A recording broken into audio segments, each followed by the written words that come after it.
The doctor's tone was clipped and practiced, as if he were more accustomed to delivering bad news than comfort. 2 weeks, he said, maybe less. Margaret nodded, her face impassive as she absorbed the news. It wasn't that she accepted it, but there was nothing else she could do. She couldn't argue with science, couldn't break down in front of this doctor who would likely forget her name by the end of the day. So she nodded, and that was that. The words rang in Margaret's ears like a curse from a foreign language. Stage 4, pancreatic cancer. The doctor handed her a packet, a brochure for hospice care, and a business card for a therapist. Margaret accepted them, tucking them into her purse with the absent-mindedness of someone putting away a shopping receipt, things she knew she should keep but would likely never look at again. She went home to the place she'd always called home, though it had never felt more foreign to her.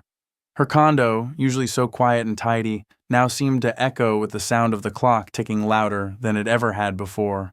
She was alone. No family, no partner, no children. Just beige walls, a well-worn recliner, and the hum of a refrigerator that kept food that no one would eat. 2 weeks, a death sentence, a countdown, a vanishing point, but death has a way of slamming doors and cracking open windows, of closing off paths and opening up possibilities. Margaret knew that if she listened closely, if she paid attention to the quiet moments in between the ticking of the clock and the humming of the fridge, she might just catch a glimpse of something new through the cracked open window of death. It was a memory, a sliver of the past that wedged its way into the present. Margaret found herself transported back to a winter morning in Chicago. Decades ago, she was a teenager again, sitting on a city bench, watching the snow fall around her. Suddenly, she saw a woman dragging a screaming child through the snow. The child kicked and wailed, but the mother held him tighter, ignoring his protests. Margaret never forgot that moment, those words of the stranger on the bench. They had stayed with her, a seed of longing that never quite died. She'd wanted to be a mother once, but life had a way of saying, not yet, and eventually, no. But now, with only 2 weeks left, she knew she couldn't leave this world with that seed still unplanted. On day 2 of her 2-week sentence, Margaret went downtown. She walked past the shelters, past the soup lines, and then she saw him. A boy, 10, maybe 11 years old, but with eyes that seemed far older. He was curled up beneath a bus stop bench, a threadbare hoodie pulled over his thin frame, using a plastic bag as a makeshift pillow. His sneakers were too big, his clothes ill-fitting, but his eyes shone with a sharpness that no child should have. Margaret approached him, a turkey and cheese sandwich in hand. She offered it to the boy, but he didn't say thank you. He didn't say anything. He just looked at her, his eyes guarded, his expression unreadable. She came back the next day. Then the next.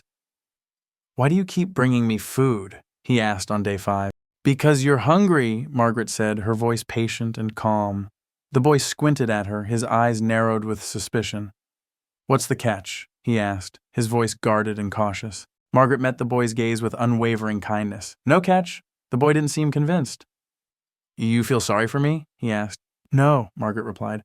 "I feel sorry for anyone who doesn't see you." The boy didn't let his guard down easily, but Margaret's patience and kindness were slowly wearing away at his defenses.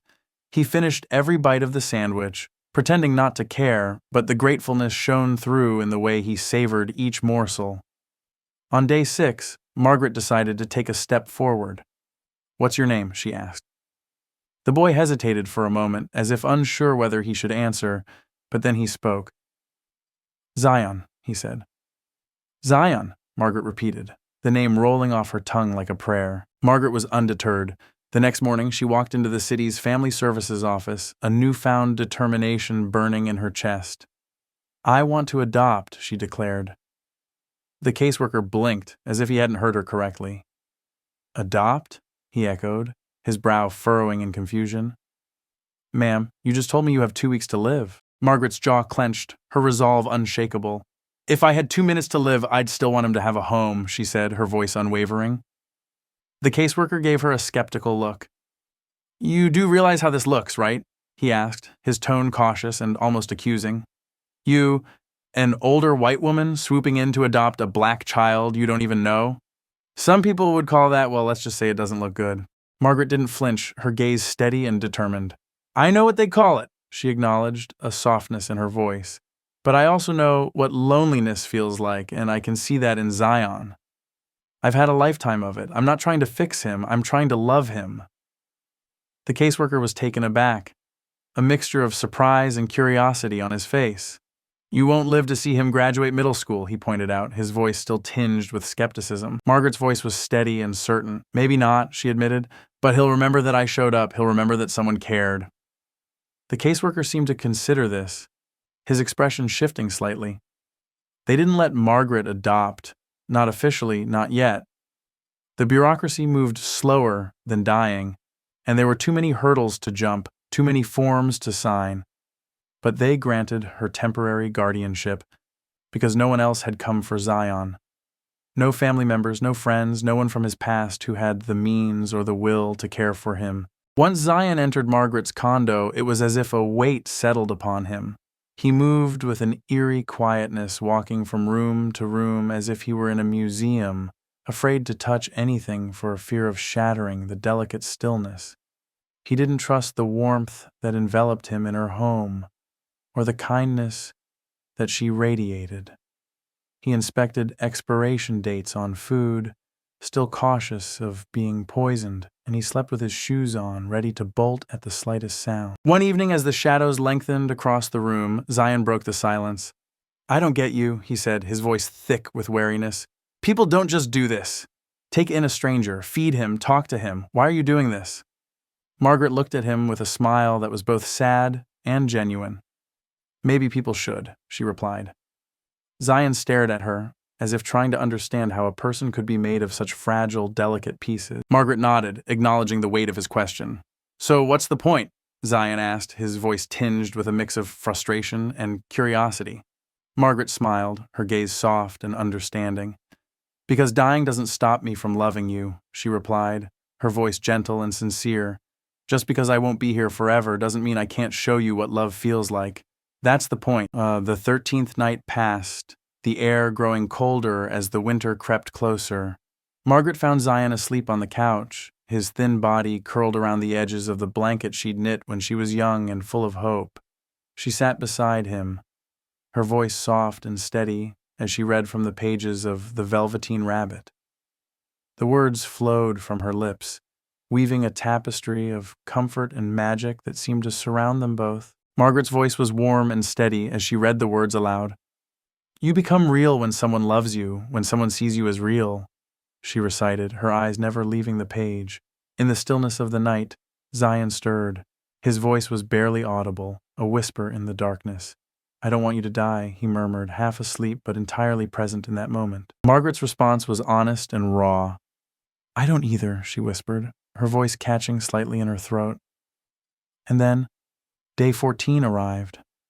Margaret opened her eyes, the sunlight filtering through the curtains and casting a warm glow across the room.